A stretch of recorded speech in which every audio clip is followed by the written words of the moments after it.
There is still every prospect that NATO will remain an important plank of transatlantic security, but will probably start to look somewhat different to how it does now in terms of the degree to which Europe, perforce, takes more ownership of its issues. Now, overnight, President-elect Donald Trump has been adding to his administration, meaning as it stands, Tulsi Gabbard, a former Democrat who voiced sympathy for Russia's and Syria's leaders, is his intelligence director. And Matt Gaetz, a congressman who'd been the subject of an ethics investigation, is his attorney general. The appointments have sparked alarm amongst Senate Republicans and some in Washington who cite national security fears. All this comes as Republicans have officially won the House of Representatives, meaning they control all three branches of the US federal government. Let's now speak to Nigel Inkster, former director of MI6, about these appointments and what they mean for the Western Alliance. Hi, Nigel. Good afternoon. Good afternoon. Thank you for joining us. Now, can I ask you first about Tulsi Gabbard, the one-time Democratic presidential candidate? She now shares Trump's belief that the intelligence community has been weaponized against him and is now going to be the director of national intelligence. How alarming is that?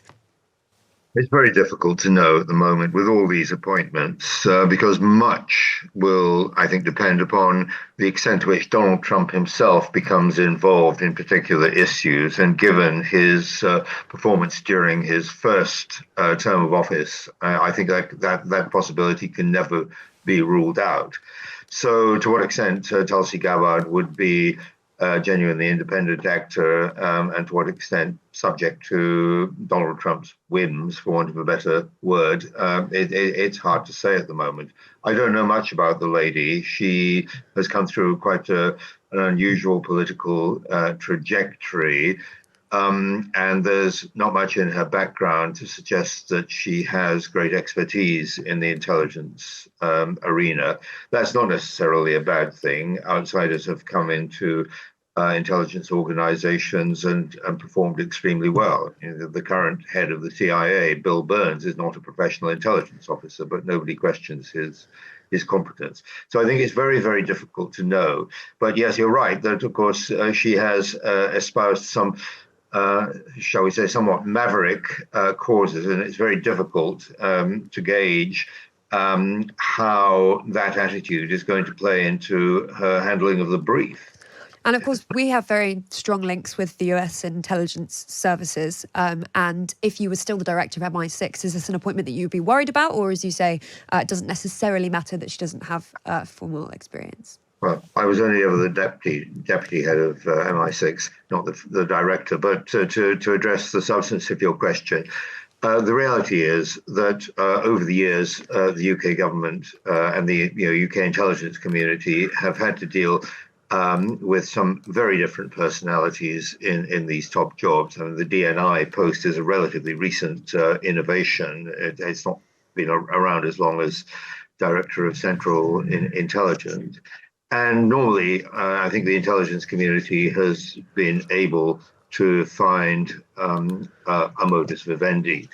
And obviously, a lot of work and thought is going to have to go into this, but I'm pretty confident that all things being equal, the UK intelligence community will be able to find a way to continue working with the US. It's going to be more difficult because I think there is no doubt that we're going to see a Trump 2.0 administration that is more transactional, more mercantilist in terms of trade and economics, and yes, more not necessarily isolationist, but not so much of a hurry to play the role of global policeman anymore.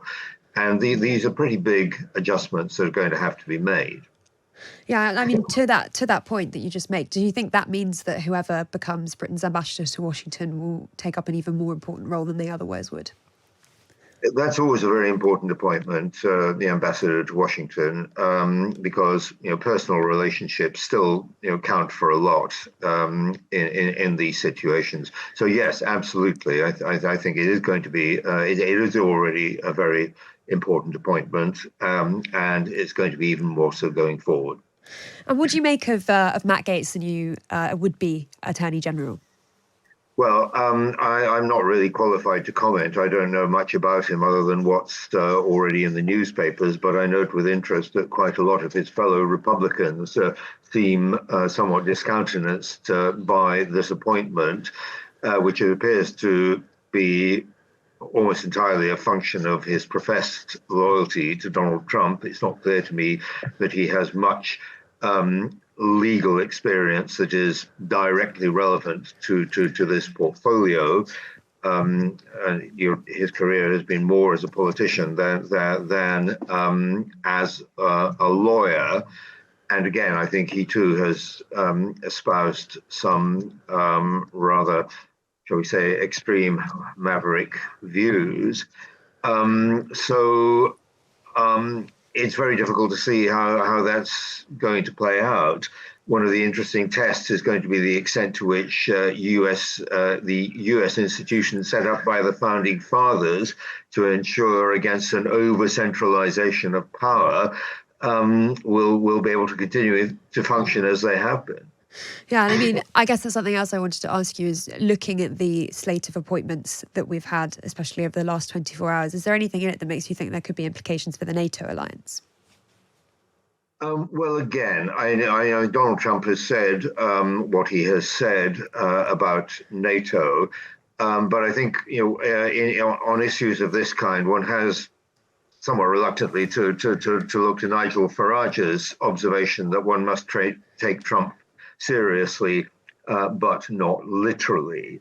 He has a habit of making outrageous demands, setting out extreme negotiating positions as a prelude to reaching some kind of accommodation, some kind of a deal. A lot of what he's had to say about NATO is no more than a recognition of what many of us have known for years, which is that Europe has been free riding on US public goods for too long and needs to take greater responsibility for its own defense and security, and is starting to do so. It's not I think, as toothless an entity as many in the media would suggest. I mean, a case in point is the number of artillery shells that Europe collectively has been able to supply to Ukraine, far outstripping what anybody imagined might be the case. So very difficult to know at the moment, but my sense is that there is still every prospect that NATO will remain an important plank of transatlantic security, but will probably start to look somewhat different to how it does now in terms of the degree to which Europe, perforce, takes more ownership of its issues. It'll be very interesting to see how that plans out. Nigel Inkster, a former Deputy Director of MI6, thank you for joining us.